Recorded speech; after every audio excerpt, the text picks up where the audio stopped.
আজ তোমাদের শোনাতে চলেছি একটি অপূর্ণ ভালোবাসার গল্প। আজকের গল্পটা এমনই এক চিঠির, যেটা খুললেই খুলে যায় অতীতের এক ভয়ঙ্কর দরজা। ভিডিওটি কেমন লাগলো অবশ্যই কমেন্ট করবেন। নামহীন চিঠির শব্দ। রাত তখন প্রায় 11টা। বৃষ্টি পড়ছে না, কিন্তু বাতাসে এক ধরনের ভেজা শীতলতা। অর্ণব জানলার পাশে দাঁড়িয়েছিল। শহরের আলোয় ভেজা রাস্তাটা অদ্ভুতভাবে নিঃশব্দ, নীরব, থমকে থাকা। আজ ঠিক 1 বছর হয়ে গেল মায়া চলে গেছে। মায়া মারা যায়নি, কিন্তু তার চলে যাওয়াটাও কি মৃত্যুর চেয়ে কম কিছু ছিল? ঠিক সেই সময় দরজার নিচ দিয়ে একটি খাম ঢুকে পড়ল। অর্ণব চমকে উঠল। এই ফ্ল্যাটে আর কেউ আসে না, পোস্টম্যানও না। খামটা ছিল পুরনো, হলুদ হয়ে যাওয়া। কোনো ঠিকানা নেই, কোনো নাম নেই, শুধু একটাই লাইন, তুমি কি সত্যিটা জানো? হাত কাঁপতে লাগলো অর্ণবের। চিঠিটা খুলে পড়ল। তুমি আমাকে খুঁজছে, কিন্তু জানো না আমি কোথায় হারিয়ে গেছি। আমি তোমার কাছেই ছিলাম সব সময়, তুমি দেখোনি। এইটাই আমার শাস্তি। চিঠির শেষে শুধু একটা তারিখ, 17ই জুলাই। এই তারিখটা অর্ণব কোনোদিন ভুলতে পারবে না। এই দিনেই মায়া হঠাৎ নিখোঁজ হয়ে যায়।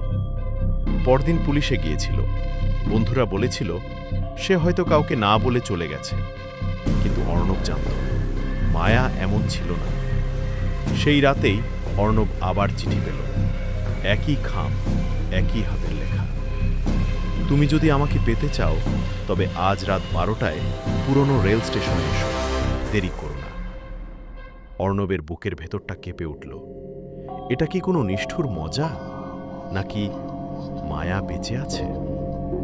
রাত 12টার 5 মিনিট আগে সে পুরনো রেল স্টেশনে পৌঁছালে। স্টেশন বহু বছর ধরে বন্ধ, চারপাশে ভাঙা প্ল্যাটফর্ম, মরচে ধরা রেল লাইন।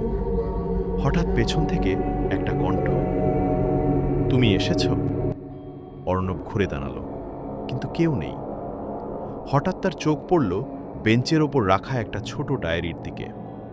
ডায়েরিটা খুলতেই প্রথম পাতায় লেখা মায়া। হাত শক্ত হয়ে গেল অর্ণবের। ডায়েরির পাতাগুলো উল্টাতে লাগল। অর্ণব বদলে যাচ্ছে। সে আগের মতো কথা বলে না, তার চোখে এখন রাগ। আজ সে আমাকে ধাক্কা দিল, পরে বলল ভুল হয়ে গেছে। অর্ণবের মাথা ঘুরতে লাগল। 17ই জুলাই।